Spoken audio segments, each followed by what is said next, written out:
ser consagrado e ordenado, né? Então foi um privilégio muito grande.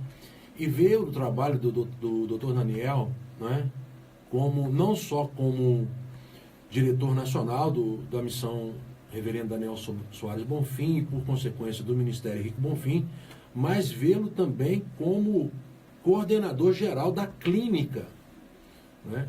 Nós temos lá ainda, dentro da estrutura base brasileira, a base nacional do Ministério Henrique Bonfim, nós temos uma estrutura maravilhosa, onde vários médicos voluntários atendem lá, né, as famílias do Morro da Paz. O Dr. Daniel foi e é um instrumento, né, importantíssimo lá no desenvolvimento daquele trabalho social do qual eu fiz parte e me honro muito, né, Glória a Deus. em falar que eu estive ao lado deles, né?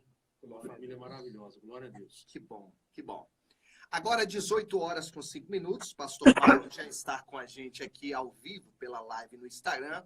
O nosso convidado de hoje, que é o Dr. Daniel Bonfim, ele que é médico ginecologista, pastor e palestrante de casais. Pastor Daniel, seja bem-vindo, boa noite, a paz do Senhor, queridão. Paz, queridos, estão me ouvindo bem? Sim. Sim, sim. É um prazer enorme estar aqui com vocês. Uma alegria ver o Mauro aí de longe. meu diretor. E essa barba aqui é por conta da pandemia. Mas deve ir embora logo. Pastor, é um prazer estar recebendo aqui no nosso programa. Desde que eu comecei a fazer contato com as pessoas, falando sobre o tema que seria abordado hoje, pastor Mauro está aqui com a gente vai interagir nesse assunto.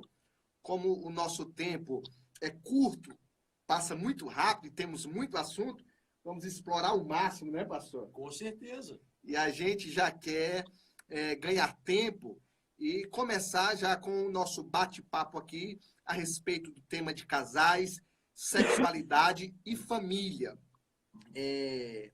Pastor Mauro, comece, por favor. Faz a primeira pergunta aí para o nosso querido doutor Daniel. Doutor Daniel, a primeira pergunta que nós queremos fazer ao senhor, eu acho que é muito interessante nós ouvirmos a sua posição, até porque tem tudo a ver com o tempo que a gente está vivendo, né? A pergunta é a seguinte: qual o significado da palavra deixar pai e mãe, conforme Efésios 5:31? Né?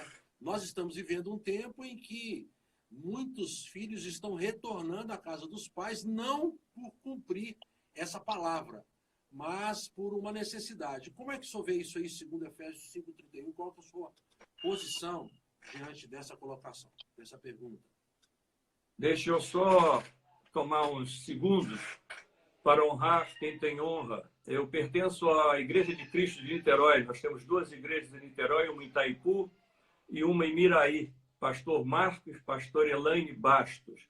Trabalhamos com casais, somos uma igreja de família. Trabalhamos firmemente com famílias, com restauração, com regeneração, com cura de famílias. Então, somos uma igreja voltada para a família o tempo inteiro. Os 365 dias do ano, ou no culto, ou onde estivermos, é família. E Deus me colocou nesse ministério há uns 12 anos. Eu sou pastor de lá, sou pastor auxiliar da igreja de Itaipu. Sou médico ginecologista, obstetra há 36 anos. E ainda sou especialista em medicina de tráfego. Tenho trabalhado menos, operando muito pouco, mas está mais na obra. Eu quero, como gratidão, dedicar esses últimos 30 anos da minha vida, ou mais, fazendo a obra do Senhor. Então, para mim, estar aqui hoje é um privilégio muito grande, porque quando o reino cresce, nós somos abençoados, com certeza. Essa resposta é uma resposta interessante, porque diz que é para deixar pai e mãe, se uniram à mulher e se tornar os dois uma só carne. Durante muito tempo da minha vida como médico, eu andei em muitos lugares e tive a oportunidade de frequentar N asilos. E o que me chamou a atenção é que nesses N asilos, pelo menos 95% eram pessoas que foram largadas pelos filhos e abandonadas. Histórias de filhos chegarem no meio da madrugada, enrolar o pai e a mãe velhinhos no cobertor, cobrir a placa do carro e ir embora. Isso fere completamente a Bíblia, porque nós não podemos deixar nunca de abandonar nossos pais. Nós temos que valorizá-los, nós temos que cuidar deles, nós temos que aceitar a sua autoridade, nós temos que ter respeito a eles. Mas aí entra uma questão maior nisso aí. Alguns casais não entendem que quando eles se unem numa só carne, eles estão fazendo um encontro, não só um encontro físico, mas, acima de tudo, um encontro emocional e um encontro espiritual. E eles precisam formar um novo lar, onde ele seja o sacerdote, ela seja ajudadora. Não quer dizer que ele vai decidir sozinho. Ele precisa escutá-lo, eles vão ouvir, fazer um consenso, mas a responsabilidade como sacerdote é ele. E nós temos entendido que o que está faltando é sacerdócio. Tem faltado nos lares cristãos hoje sacerdotes que assumam a postura como homens de Deus junto à sua família. Nós não temos encontrado isso. Isso tem feito com que lares fiquem fragilizados e deem uma brecha para o diabo trabalhar. Lares onde a mulher decide o que vai ser feito, como vai ser feito, e só passa a notícia para o marido. E o marido acolhe. É interessante que, se você teve uma mãe dominadora, você vai procurar uma mulher dominadora. Isso é uma realidade. Cabe à mulher entender que ela é ajudadora e que tudo é feito numa discussão entre os dois, numa conversa. Mas a influência do controle emocional não pode acontecer por conta da família de origem. E vocês vão me ouvir falar sobre família de origem aqui várias vezes, porque a família de origem é que dita o rumo da nossa família atual em todas as áreas, inclusive na área sexual. Exatamente. Então, é muito importante que a gente entenda que nós temos que respeitar, valorizar, obedecer, ter autoridade, mas o controle emocional do casamento pertence ao sacerdote e à esposa que vão traçar um novo lar de acordo com a palavra de Deus. É assim que eu vejo. Exatamente a nossa pergunta aqui, na sequência, pastor Dr. Daniel. Qual a influência que a família de origem exerce no casamento? A família de origem é tudo. É interessante que os estudos vão mostrando que eu sou o que eu recebo. E eu vou replicando isso. E muitos de nós, a gente não vem de lares evangélicos. E quando não vem, você recebe, entra na igreja e continua replicando o que você recebeu da família de origem. Olha que coisa interessante. A família de origem é que determina como você funciona, como você caminha. E, às vezes, uma palavra dita na família de origem reverbera por gerações. Então, nós temos que sempre estar atentos para que a família de origem não nos traga, ou quando nos trouxer problemas, nós saibamos olhar, tratar, procurar ajuda para ser curados, porque pau que nasce torto não pode morrer torto. Verdade. E tem acontecido isso nos nossos lares evangélicos. É uma coisa muito interessante. Você ter uma ideia. Tudo vai de como a família de origem passa para você. A sexualidade, o trabalho. A gente trabalha muito. Eu sempre trabalhei muito. Cheguei a trabalhar 18 horas por dia. Semanas. Por quê? Meu pai trabalhava muito. Meu pai era um homem incansável. Meu irmão, o pastor Rick Bonfim, é um homem incansável. E a família de origem me moldou assim. Eu custei entender que eu podia fazer tudo isso, mas que eu tinha que olhar para a minha família. Que eu tinha que dar atenção. Porque eles davam, mas eu só peguei o trabalho. E aí eu tive que passar por um processo de aprendizado, onde o tempo da família é importante, onde o tempo da família conta, onde o tipo, a qualidade de atenção que você dá para a sua família conta mais do que o tempo que a família recebe. Então, a família de origem, nós precisamos guardar isso. Ela é fundamental. Está inserido praticamente no nosso DNA. É interessante. Nós somos moldados na nossa personalidade, no nosso caráter. E a família de origem, quando ela não é sarada emocionalmente, ela nos remete a tempo de dor e sofrimento lá na frente. Essa é a beleza do Evangelho.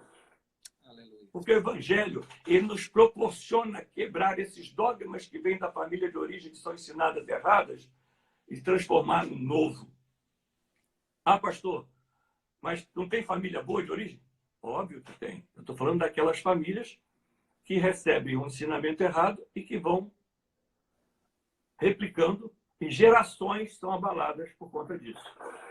Isso interfere diretamente no relacionamento e também quais seriam, na sua opinião, pastor, os principais motivos do divórcio no meio evangélico? Já que antes isso era impossível ver no nosso meio, né? Verdade. E hoje tem sido, infelizmente, parece que uma prática tão comum. Nós temos N fatores. Os que se sobressaem mais são comunicação, finanças, todos nós sabemos disso, e isso acaba levando ao adultério também. Aí você fala, mas então se vai mal, vai aí? Não, mas abrem portas. Nós estamos sempre tomando cuidado com as portas que são abertas, porque o diabo, ele anda ao redor o tempo inteiro procurando uma brecha. E quando ele acha essa brecha, ele se acomoda ali. E se nós estivermos atentos para isso. Então, comunicação é uma coisa importante. É interessante que a palavra tem peso. Provérbios 18, 21 diz que a língua tem poder para a vida e para a morte. Nós temos que ver o que não é o que nós falamos, é o que o outro entende. E mais, existe ainda uma coisa chamada peso do não dito. Isso talvez seja pior que 1000 palavras. Um olhar, um semblante, e nós não conseguimos perceber o que está acontecendo ali ou não queremos perceber o que está acontecendo ali. Quer um exemplo simples? Num casamento, num casal, o poder de uma palavrinha simples que nós homens não falamos sempre. Não preciso falar. Ela sabe. Eu já demonstrei. Eu te amo. O eu te amo dito de manhã, quando a sua esposa sai para trabalhar, quer dizer para ela assim: você é fantástica.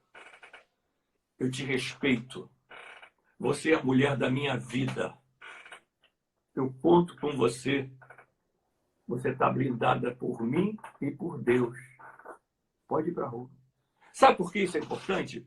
Porque cada vez que ela sai de casa, a mulher tem um imaginário como o homem tem um imaginário.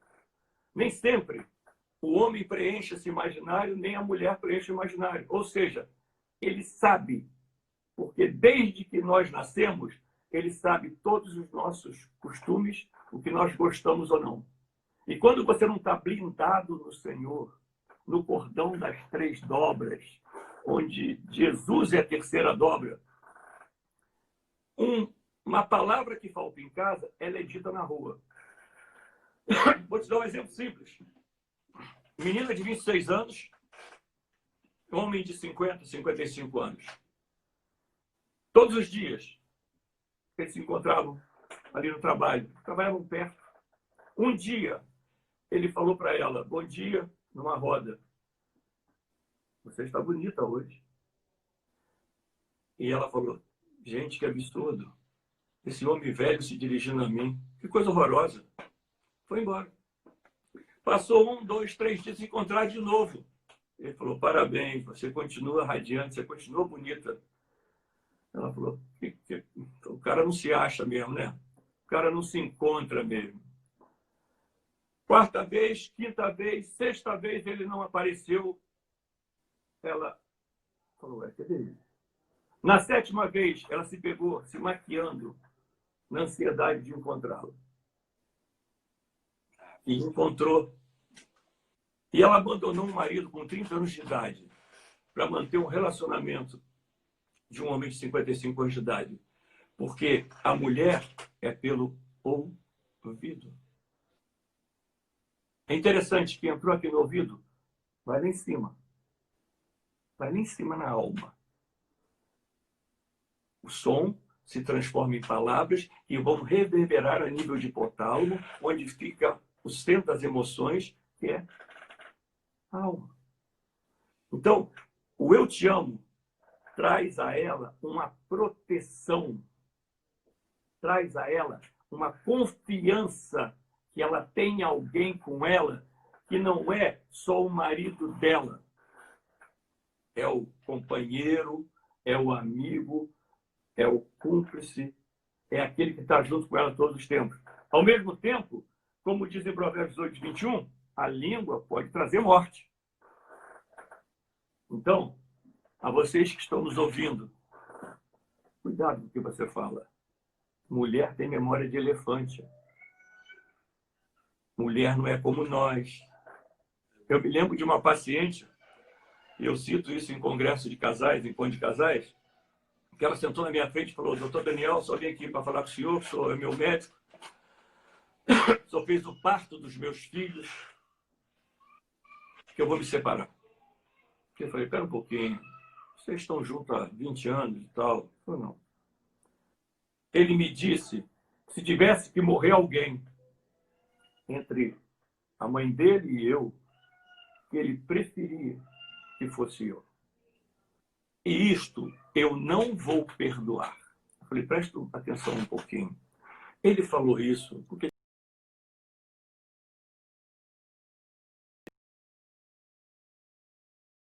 pensa isso.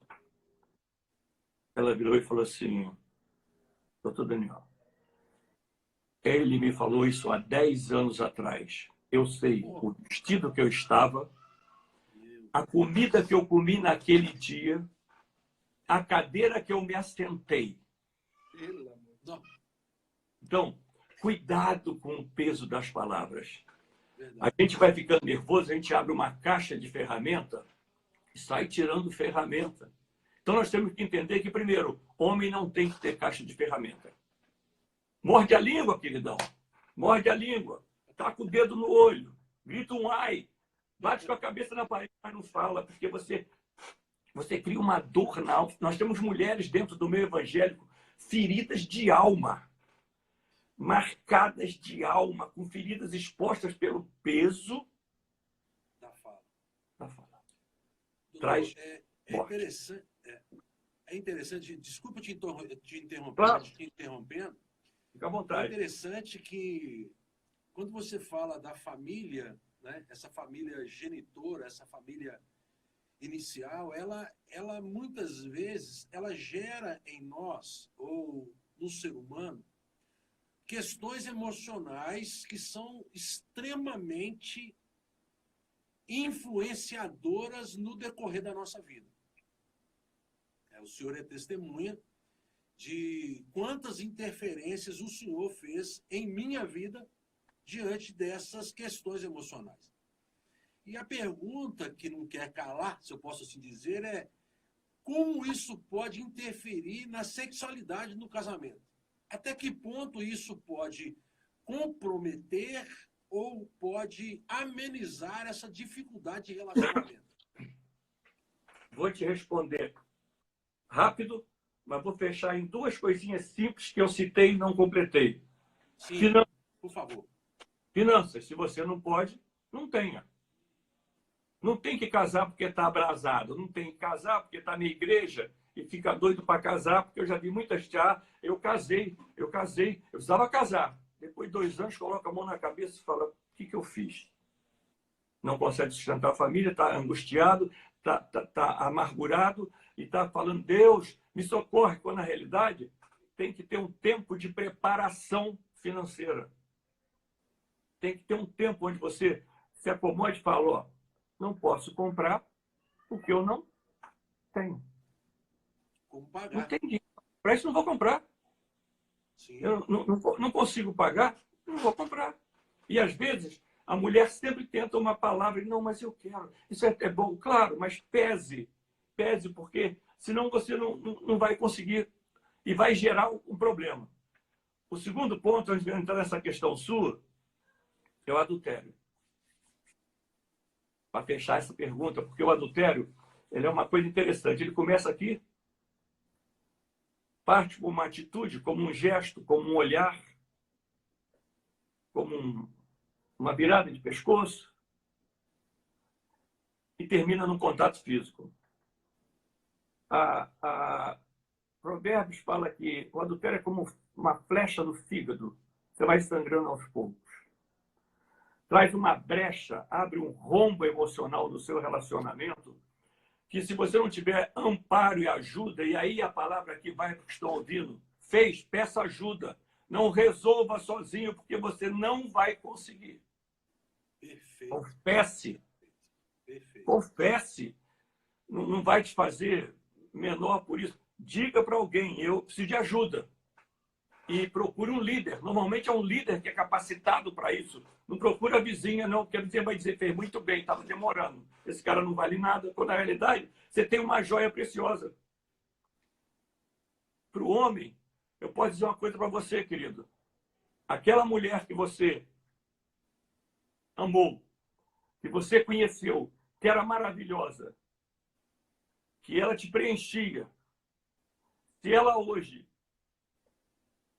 não está acontecendo isso, foi você que estragou. Sinto muito lhe dizer. Você pegou uma coisa maravilhosa e não soube cuidar. Problema de manuseio, né? De manuseio. E agora tem uma nova moda no meio evangélico. Não casou, não deu certo, troca. Aí eu fico pensando, eu vi outro dia uma coisa que eu achei interessantíssima. Se você tem um carro, acabou a gasolina, você bota mais gasolina ou você deixa o carro na rua? Abastece, né? Abastece.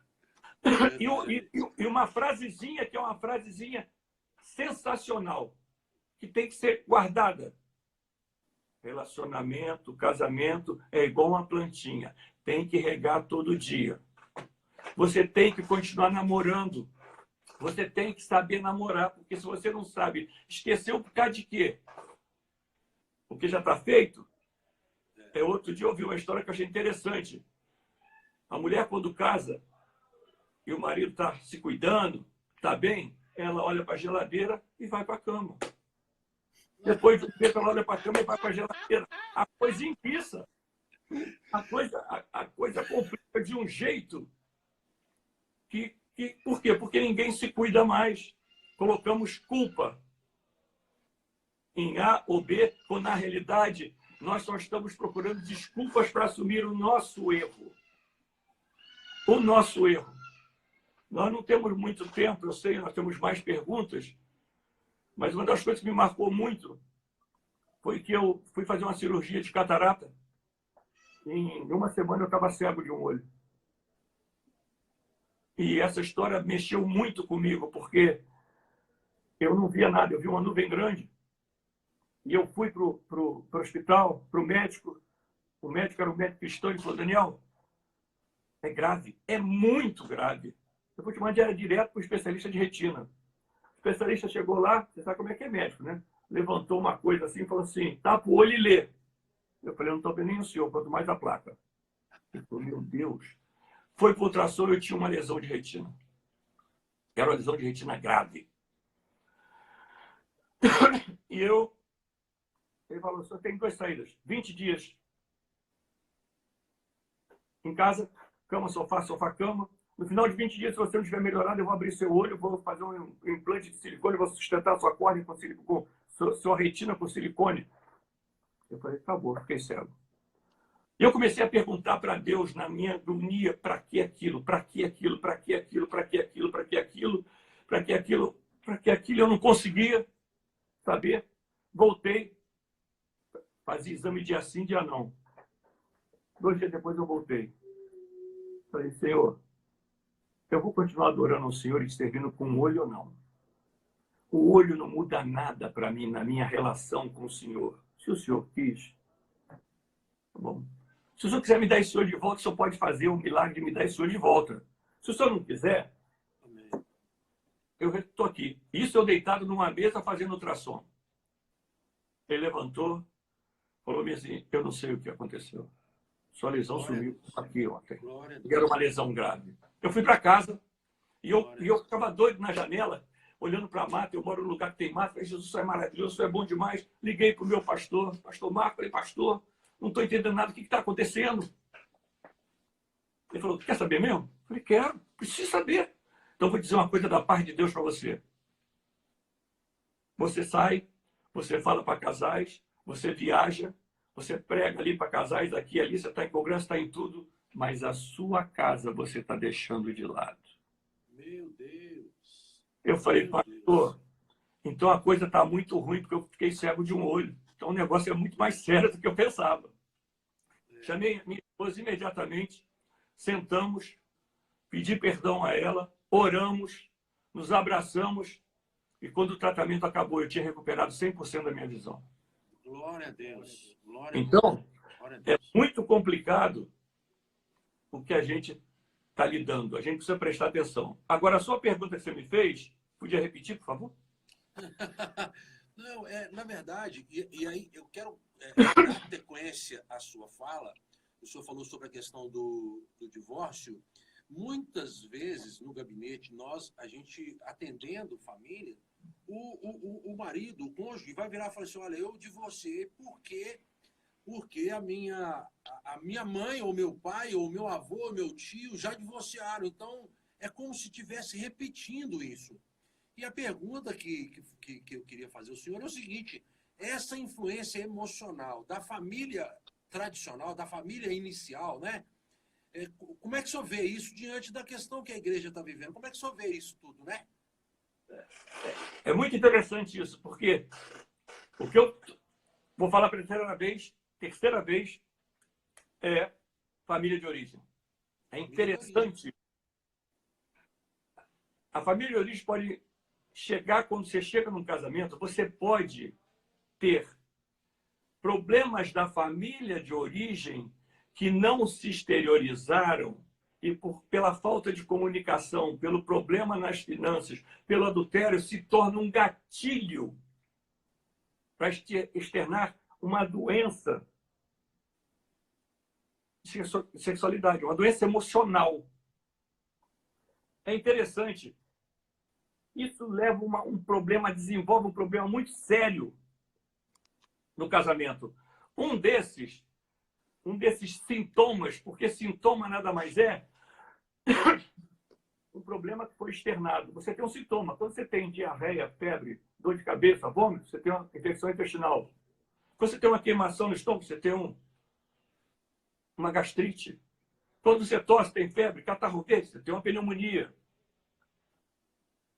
Esse baixo desejo, ele está escondido, mas ele só aparece mais tarde. E é interessante que ele pode ter algumas origens. Uma delas é o modelo de sexualidade dos pais e dos avós. Dos avós e dos pais. Olha só. O modelo de sexualidade. Há 30 anos atrás, essa live não aconteceria em hipótese nenhuma. Há 30 anos atrás, nós não falaríamos nem sobre sexualidade. Era uma coisa proibida. 70% das mulheres da geração anterior à minha nunca tiveram orgasmo, não sabiam o que é. Na nossa geração, na minha geração, ainda tem esse problema, não se tem. É complicado. Na geração de hoje, como esculhambou tudo, porque se mudaram todos os parâmetros de avaliação, de educação, está solto, mas não quer dizer muita coisa, não, porque mesmo assim, mulheres e mulheres no consultório que não tinham orgasmo com 28 anos, por causa de uma palavra. Então, Nessa época, a mulher, o sexo era mais para procriação, né, pastor? era um sexo de herança familiar. De herança E é interessante que, se você fizer ele era assim, marido, esposa, o triângulo. Religião. Era aqui. A mulher não se permitia ter relação. Até porque muitas delas se passavam a vida inteira. Não chega nem perto que é pecado, não chega nem perto que você vai para o inferno, não chega nem perto que não é nada disso, não chega nem perto que vão te pegar, não chega. Aí assinava um papel, quando assinavam, porque antes não existia nem isso, ela só casava, lua de mel. Aí pode tudo. Emocionalmente, a mulher não faz esse tum. Não vira a chave rápida assim? Não vira a chave, não. Até porque o prazer da mulher ele é muito mais emocional do que físico. Ela começa num prazer emocional e depois ela vai para um prazer físico. Mas ela começa antes. Tem um exemplo simples. Final de semana. Você tem um final de semana com a sua esposa. Eita, Glória! Aí você fala, vou atropelar. Eu vou atropelar. Vou ter os dias todos para fazer o que eu quero com ela. Vamos ter uma relação gostosa. Ela está pensando assim, nós vamos ter uma viagem maravilhosa. Eu vou poder me divertir. Eu vou estar junto com ele. Nós vamos ver Deus! Nós vamos comprar um sapato. Nós vamos tomar um café gostoso junto. Nós vamos almoçar junto. E... Se não tiver muito cansado... É porque nós somos instintos e ela é percepção. Ela não funciona assim. Então, a origem, família de origem. Hoje já se mudou a visão um pouco disso. Marido, esposa, sexualidade. Ah, mas isso, pastor, isso acontece na igreja evangélica? Não, ainda não existe. Isso na igreja evangélica muito não. Ainda existe isso. Porque nós temos que mudar isso, porque não é proibido da mulher ter prazer. Foi feito um para o outro. Eclesiastes, Salomão. Então, nós é que fechamos essa porta por conta das famílias de origem. O outro ponto é uma pessoa que foi vítima de abuso sexual. Como é que ela vai lidar com esse? Ela faz um gatilho por qualquer problema para o sintoma de baixo desejo. Porque o abuso sexual ele é tremendo, ele é terrível, ele faz marcas na alma da mulher que ela não consegue mexer. E é interessante. Quer ver um ponto que a gente não leva em conta, que também pode acontecer? Desculpe. Os pais se separam. O pai se separa da mãe por causa de uma menina nova. E ela, na tenra idade, percebe que a menina nova, ela linka. Perdi minha mãe por causa de uma mulher mais nova, ela vai crescendo e o sexo foi que causou isso, e ela começa então a ter uma dor emocional do sexo. Que é outra, doenças não tratadas. Diabetes, ejaculação precoce, impotência. Então, tem que tratar tudo isso, tem que ser homem para sentar e falar, eu tenho esse problema com o médico. Então, as questões emocionais, elas vão comprometer diretamente a sexualidade. Diretamente. Mesmo que essas questões emocionais estejam vindo ou sejam evidentes nos pais e nos avós. Elas vêm da família de origem. Elas verdade. sempre vêm da família de origem. Sempre nasce lá. Sempre nasce lá atrás. É a família, a questão toda é a família. Família, não sei se dá para ver aí, um projeto de Deus. Que é o que a gente prega. Mas a família quer se torta, não quer ser tratada, ou chega na igreja, não foi tratada. Então, doutor Daniel, então não te diz respeito de chamar de doutor, né? Problema nenhum. Então tá bom, obrigado. Então quer dizer que se eu pensar dessa forma, que a família de origem ela tem influência direta nos seus filhos, netos e bisnetos, se eu for olhar para mim como família de origem, eu e Corina, eu tenho que ter muito zelo, porque senão a Júlia, que casa ano que vem, vai estar colhendo problemas nossos e, por consequência, nossos netos, bisnetos. A Júlia não. Até a terceira, quarta geração. Ou para frente. Ou gerações que seguirem. Por isso é que nós, quando aceitamos Jesus e aceitamos o evangelho pleno da graça e da cruz, nós temos que mudar todos os dias, em todas as áreas, para que nós possamos deixar uma coisa chamada legado. Amém. Amém. Um legado familiar tem toda a diferença. Se você pegar um homem que se casou crendo que Jesus é o Senhor nas coisas de Deus, com a esposa assim também, e pegar um homem que não quis nada disso, uma mulher que não quis nada disso, se você acompanhar a árvore genealógica deles, você vai ver lá na frente o que deu. Tem estudos provando, tá? Sim. E um deu um presidente da República dos Estados Unidos da América, e outro foi condenado à morte numa cadeia. Meu Deus. Então é muito grave. Outra coisa, dentro disso aí que a gente está falando, é muito interessante que a maioria das vezes, dentro de um atendimento, né, terapêutico, a responsabilidade do problema familiar é lançado para os antepassados. E muitas das vezes, nós somos a família principal no relacionamento. Não vem de lá de trás. Às vezes, nós mesmos estamos começando a gerar isso aí. Claro, mas não, você gera porque você recebeu. Você só replica. Replica, né, pastor? Você só replica. Você replica. Você pode até criar um fato novo, mas o cerne é replicar. A essência vem de trás, a essência vem da família. Quer ver um estudo simples que se faz em terapia de casais? Sexualidade, avô, satisfatória, insatisfatória. Pai, mãe, satisfatória, insatisfatória. Escolha o que é. Você, satisfatória ou insatisfatória? Normalmente você repete. Meu Deus.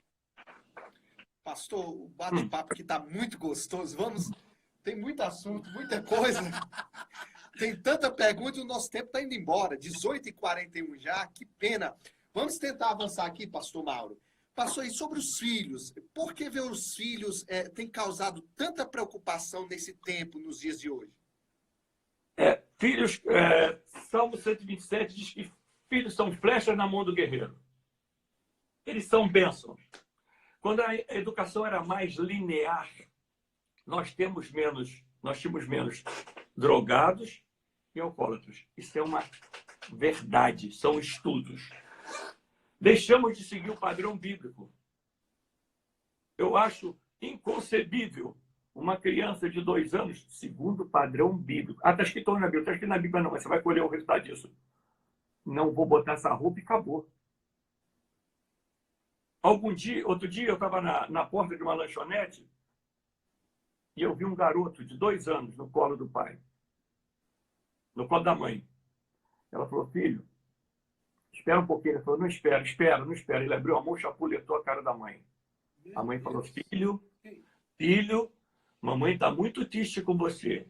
Vai pro colo de papai. Papai falou, filho, ele chapuletou a mão na cara do pai.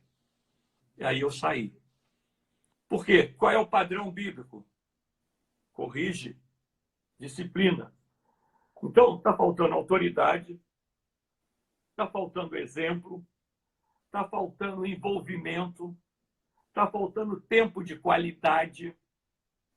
E olha, está provado que uma reunião diária, um almoço das 4 refeições, se você fizer um almoço, ou um jantar com seus filhos, 60% menos chance dele ser um delinquente.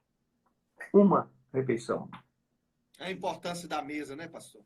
A importância da mesa, a comunhão. 60% dos delinquentes a 70% dos pré-adolescentes, adolescentes, cresceram distantes do pai. Olha como é que você vai fechando o ciclo. Criança sem presença do pai tem 2 vezes menos probabilidade de caminhar na escola, apresenta um baixo rendimento escolar. Olha como é que a coisa está caminhando. A taxa de suicídio cresceu assustadoramente nos adolescentes e pré-adolescentes. Assustadoramente. 45%. Que isso? Meninas com ausência do pai têm 3 vezes mais chance de se render a um pedófilo. Olha como é que a coisa está andando. Falta o refúgio, né? Falta de amor paterno, ele gera instabilidade emocional, irregularidade hormonal, depressão, ansiedade, rejeição. Pais ausentes, filhos doentes. O que tem acontecido hoje? Pai não tem tempo. E quando tem tempo, não quer dar atenção, fica no celular. Então, você tem que estabelecer normas de tratamento. Outro dia eu estava no quarto, aqui em casa, meu filho estava aqui em casa, ele passou um WhatsApp para mim. E aí, pai? Eu falei, saí do quarto, falei, e aí? Não, vem cá. Fala aqui comigo. O que diz Provérbios 22? Ensina a criança no caminho que deve seguir, quando for velho, não se desviará dele. O que diz Deuteronômio 6, 5, 7? Amarás o Senhor teu Deus de todo o coração, de toda a tua alma, de todas as suas forças. E o 7? E ensinarás a teus filhos, e delas falarás assentado em tua casa, andando pelo caminho, deitando-se e levantando-se. Como é que o judeu cria filho? Na gravidez. Antes de sair de casa, ele recita o salmo na barriga, com o filho na barriga. E antes de deitar, ele recita o salmo, com o filho na barriga. Com 3 anos de idade, o Helder. Helder é um ancião da cidade. Tem mais, só fica... O Helder tem tanto valor quanto o rabino, tem mais valor que o médico. As cidades judias que não têm Helder não recebem verbo do Estado. Ele pega aquela criança com 3 anos e leva até o Bar Mitzvah. Com 12 anos, eu assisti um Bar Mitzvah em Jerusalém. É uma comemoração que eles saem pela rua, tocando música. Que maravilhoso, hein? Uma tradição de 2000 anos. O Bat Mitzvah, que é das meninas, tem 70 anos. Aí ele recebe orientação moral, espiritual, tem que saber o Torá, o Pentateuco, ele tem que estar ali, firme. E nós, até para levar o filho para a igreja, eles determinam. Quem é que dá a base para uma criança? Escola dominical. Quem é que mantém uma escola dominical? E os pais, não, domingo eu estou muito cansado. Quer dizer, você não está investindo na sua genealogia. E mais, muito cuidado como a gente fala com o filho, porque quando você grita com o filho, aquilo ali ele é doído. Quando você diz para ele, eu vou arrebentar sua cara, vou quebrar os seus dentes, ele imagina com a cara toda arrebentada e com os dentes sangrando. Faz marcas na criança. E aí nós temos que entender que nós temos que estar na palavra. Quando a gente está na palavra, quando a gente está caminhando na palavra, mas diz que a palmada, a lei. A minha lei é essa aqui. Eu obedeço a autoridade, mas a minha lei é a palavra. Corrige. Corrigir e vai dando certo. Glória a Deus. Ô pastor, voltando lá na questão da mulher. Me dá um tempo aí. Quanto tempo? Faltam, meu Deus, 12 minutos. Vamos tentar correr aqui, pastora Maura, aqui rapidinho. 6 e 7. Voltando na questão lá da mulher. A tensão pré-menstrual, o que ela interfere no relacionamento? É uma desordem neuropsicoendócrina. Afeta as esferas biológica, emocional e social. É um tsunami. É uma coisa tão... Eu tinha pacientes que falavam assim, doutor, hoje de manhã eu levantei e a minha vontade foi quebrar a minha cara no espelho. Meu Deus. Meu filho falou para o meu marido assim, papai, vou para casa da vovó que a mamãe está daquele jeito. Na Inglaterra, uma mulher, numa crise dessa, jogou água quente no ouvido do marido. E foi absolvida. É uma coisa que mexe, interfere significativamente na vida da mulher. Ocorre na primeira fase do ciclo menstrual. E eu vou aqui falar para você.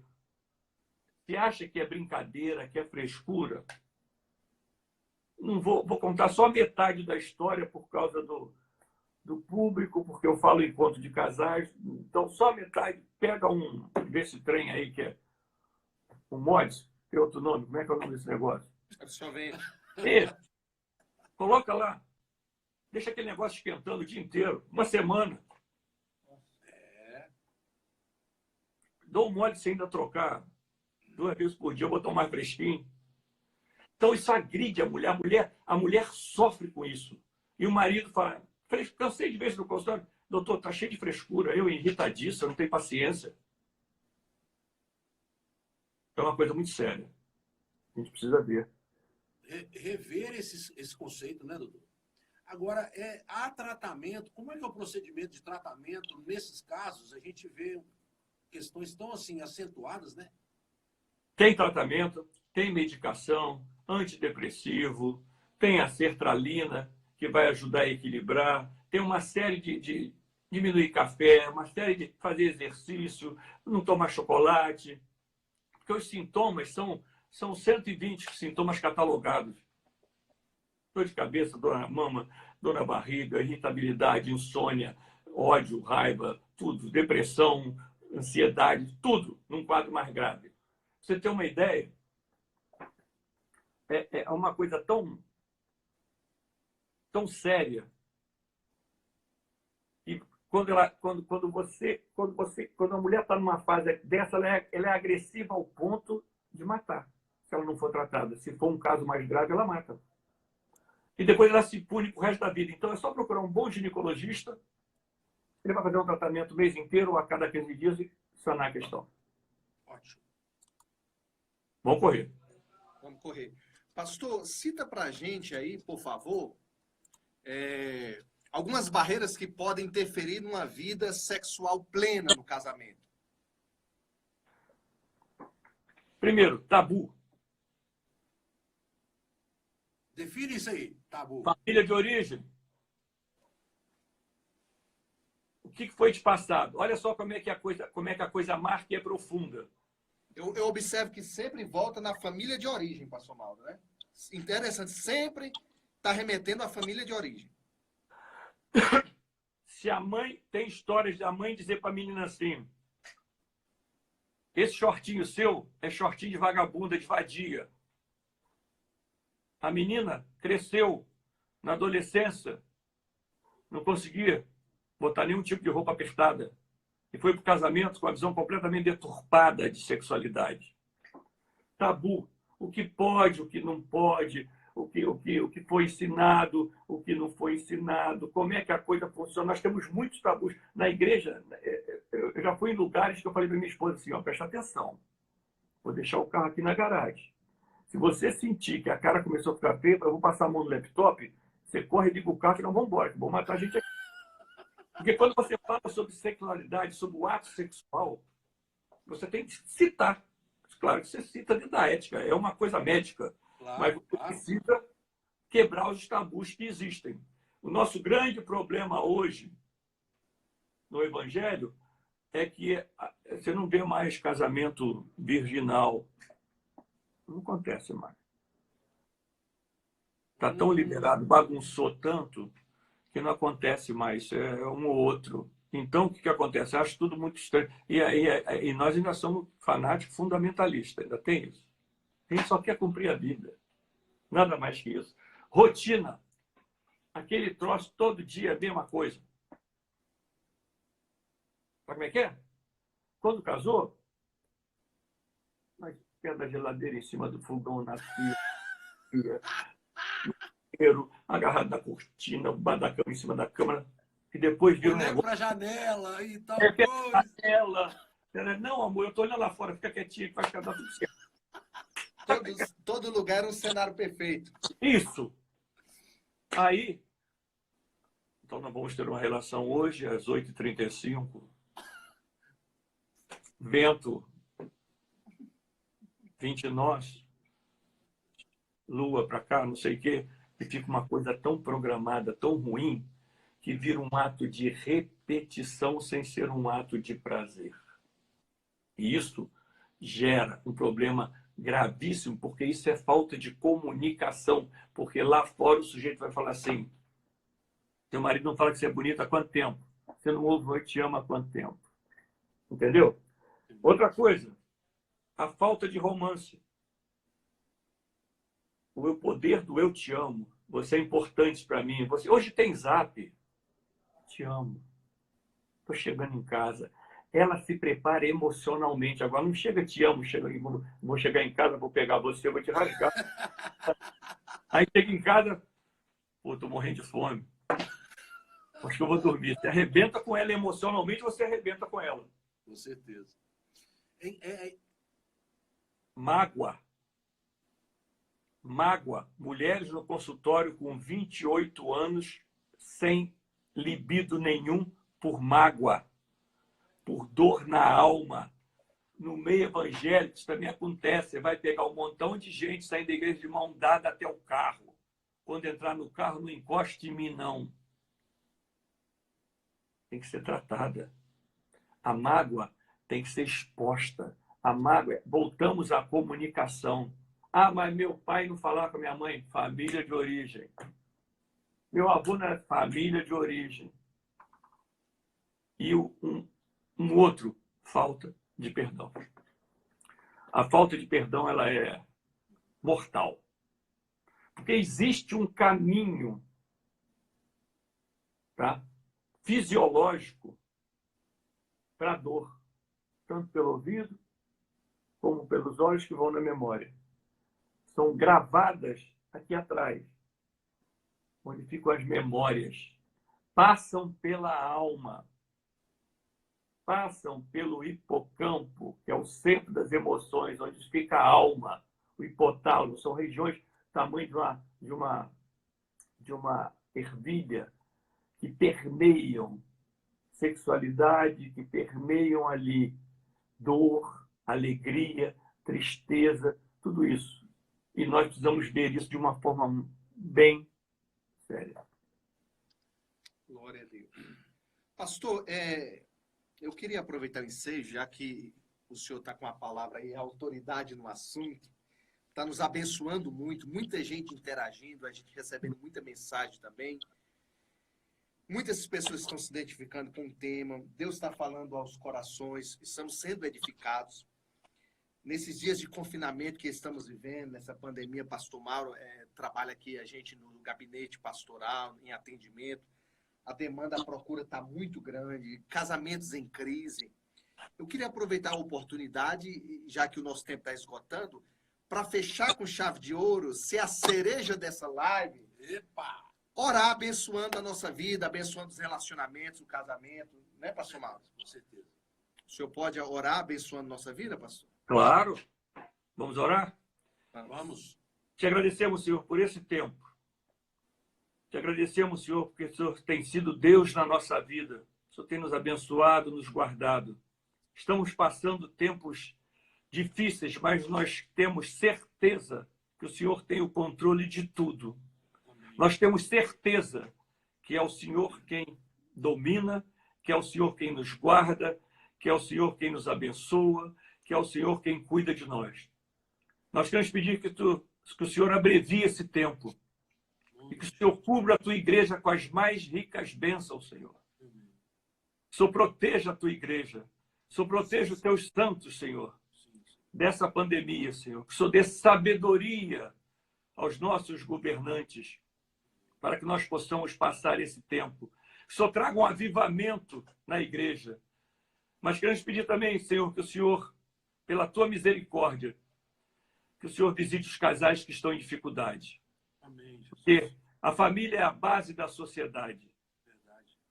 E que nós queremos suplicar que o Senhor entre com o teu poder na vida dessas pessoas e faça restauração, regeneração, cura nessas famílias. É o que nós pedimos e te agradecemos em nome do Senhor Jesus. Amém. Amém. Glória a Deus. Glória a Deus. Pastorzão, que bom ter participado aqui com a gente, enriquecedor. Muito bom, né, Pastor Mauro? Maravilhoso, né? E assim, ver o doutor Daniel atuando desde aquela época, né? E aí sempre defendendo a família e colocando em prática o que o Evangelho tem nos ensinado. Glória a Deus. Glória a Deus. Que Deus abençoe. Alguma consideração final aí, pastor? Dr. Daniel Bonfim no Instagram, Facebook, fanpage, Dr. Daniel Bonfim. Estou aprendendo a fazer isso. Não fazia, não. Hoje eu falo isso aí, eu falo. Estou falando. É isso aí. Que Deus abençoe. Muito obrigado, viu, pastor? 6, nós temos uma com o pastor Robson. Exato. Isso. Próxima semana agora. Isso. Pastor da família, um dos pastores da família aqui. Muito obrigado, viu, pastor? Deus abençoe. Que Deus abençoe. Obrigadão, hein? Um abraço, doutor. Glória a Deus. Glória a Deus.